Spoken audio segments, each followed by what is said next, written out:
Good. അപ്പം ചെയ്യാനൊക്കെ അറിയാം നിങ്ങൾക്ക്. ഇതൊക്കെ എന്ത്? ഇനി പറ, ഇത് നിങ്ങൾ എവിടെ നിന്ന് നോക്കിയാ എഴുതിയത്? എന്തെങ്കിലും കുഴപ്പമുണ്ടോ?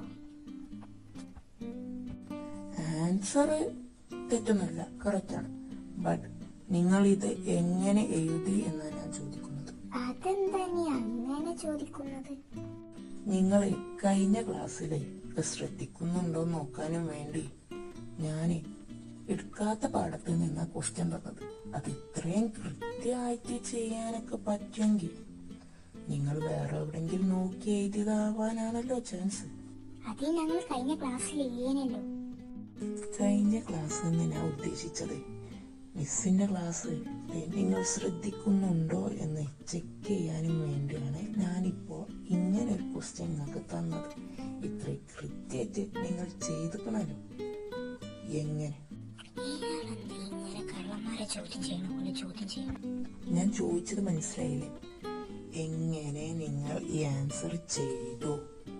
അത് ചാറ്റ്ജിപിടിയോട് ചോദിച്ച് ചെയ്തതാ. ഞാനും എനിക്കറിയാം നിങ്ങൾ അങ്ങനെ ചെയ്യുള്ളൂ. എന്നാ ഞങ്ങളങ്ങോട്ട്.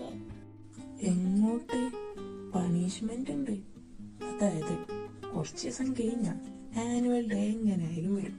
അപ്പം നമ്മുടെ ക്ലാസ്സിനൊന്ന് നിയന്ത്രിച്ച് ആൾക്കാരൊക്കെ ഒന്ന് സെലക്ട് ചെയ്യാനും ഒന്നും ആളിതുവരെ സെലക്ട് ചെയ്തിട്ടില്ല എന്നാണ് കേട്ടത്.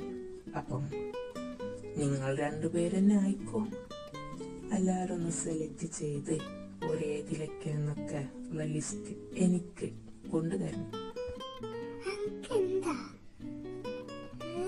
എന്താ അറിയില്ല, ഇങ്ങനെ കണ്ട് തരുമ്പോ വല്ലാത്തൊരു സുഖം. അപ്പം നിങ്ങള് ക്ലാസ്സിലേക്ക് ചെല്ല്. മധു, നിന്റെ ഈ വേഷം അടിപൊളിയായിട്ടുണ്ട്. നന്നായി. ഗുഡ് മോർണിംഗ് മധു. അതെ സാറേ, ഞാനും ഉണ്ട്. എനിക്കും ആവാം ഒരു ഗുഡ് മോർണിംഗ് ഒക്കെ. Good morning. ഇന്ന് വേറെ ലുക്കിലാണല്ലോ, കോമഡി ആയിട്ടുണ്ട് നിന്നെ കാണാൻ. എന്റെ സാറേ, ഇതൊക്കെ അല്ലേ ഇപ്പത്തെ ഫാഷൻ. അല്ല സാറേ, സാറിന് ഇതൊക്കെ ആലോചന വന്നൊക്കെ കേട്ടിരുന്നു. എന്തായി, സെറ്റായോ? ആ, ഇതും മുടങ്ങി.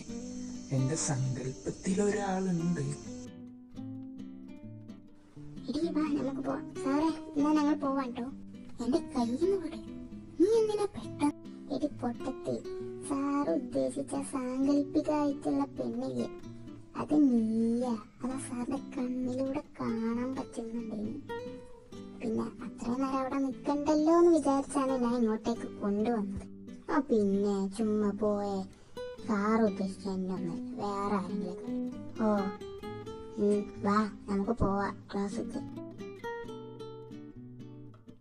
ഇത് എങ്ങനെ സെലക്ട് ചെയ്യാനാ? ഇവർക്ക് ചേരുമെന്ന് തന്നെ ആവോ? നമുക്ക് ഏതായാലും ഐശ്വര്യമായിട്ട് നാളെ തന്നെ തുടങ്ങാം. നീ എന്തിനാടി ടെൻഷൻ അടിക്കണേ?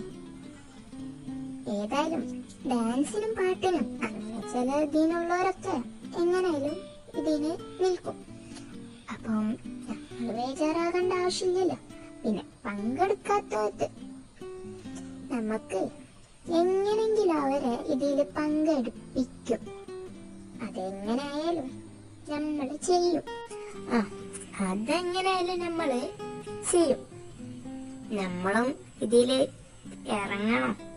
പിന്നല്ലാതെ നമ്മളെന്നെ മുന്നിട്ട് നയിക്കും. ആദ്യം തന്നെ നമ്മളെ രണ്ടാളും പേര് പാട്ടിന് തന്നെ കൊടുത്തേക്കാം. ഞാൻ ഏതായാലും പാട്ട്, നീ പിന്നെ പാട്ടോ ഡാൻസോ? ഞാനും പാട്ടിനാ. ഏതായാലും അതിനെ നിക്കാം. ചിത്ര ആൻഡ് മധു സ്റ്റാൻഡ് അപ്പ്. എടി പൊക്കി, എണീച്ചേക്ക്. നിങ്ങൾ രണ്ടാളും വല്ലാണ്ട് ക്ലാസ് ശ്രദ്ധിക്കുന്നുണ്ടല്ലോ. എന്നാ പറ, ഞാൻ എന്തേലും ഇതുവരെ എടുത്തുകൊണ്ടിരുന്നത്? സോറി മാം, ഇനി ആവർത്തിക്കില്ല. ഇനി മേലാൽക്ക് എന്റെ ക്ലാസ്സിൽ ഇരുന്ന് സംസാരിക്കുന്നത് കണ്ട അപ്പം കാണിച്ചു തരാം. ഈ തള്ളക്ക് എന്തിന്റെ അസുഖം? മിണ്ടാതിരി, ഞാൻ അതൊക്കെ കേട്ടാ മതി. ഹലോ, എന്താണ് ഇവിടെ രണ്ടുപേരും വെയിറ്റിംഗ്? ഇവിടെ നിന്നാലേ അങ്ങ് ദൂരല്ല അറബിക്കടൽ കാണാന്ന് പറയും. അപ്പം ഇവിടെ നിന്ന് കാണി. വല്ലാണ്ട് തമാശ ആയി പോയത്. വാ, വന്ന് കേറ്, ഞാൻ വീട്ടിൽ കൊണ്ടാക്കാം. ഓ വേണമെന്നില്ല. അതിന് നിന്നോടാരാടി ചോദിച്ച്? ഞാൻ എന്റെ പെണ്ണിനോടാ ചോദിച്ചു. എടി ബസ്സിലാവുമ്പോ എണീച്ച് നിക്കണം, അത്രേ ആൾക്കാരുണ്ടാവും, ഉന്ത് തള്ള്, അതൊക്കെ ആയതുകൊണ്ട് നമുക്ക് എന്തുകൊണ്ടും കാറിൽ പോകുന്നതല്ലേ നല്ലത്. ഞാൻ ഏതായാലും കാറിൽ പോവാം. ഓഹോ, അവനെ വിളിച്ചപ്പോത്തിന് നിന്റെ മനസ്സ് മാറി. ഇതിന്റെ കുറച്ച് മുമ്പല്ലേ ഇവനെ ഇതുവരെ ചീത്ത വിളിച്ചോണ്ടിരുന്നീനി. ഇവന് വന്ന് എന്നെ വിളിച്ചപ്പോത്തിന് നിന്റെ ഇതൊക്കെ മാറി. ഞാനൊന്നും വരുന്നില്ല, ഞാൻ ബസ്സിൽ തന്നെ വരുന്നുള്ളൂ. നീ വെറുതെ വാശി പിടിക്കാതെ വന്ന് കേറി. ഓ എന്തിനാ? ഓള് ബസ്സിൽ വരാണ്, വരട്ടെ, നമുക്ക് പോവാം.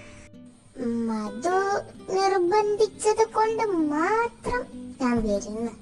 ഓ മധു നിർബന്ധിച്ചിട്ട് നീ വരൂലേ? ഓ ഞാൻ വരുന്നേ, പോരാ.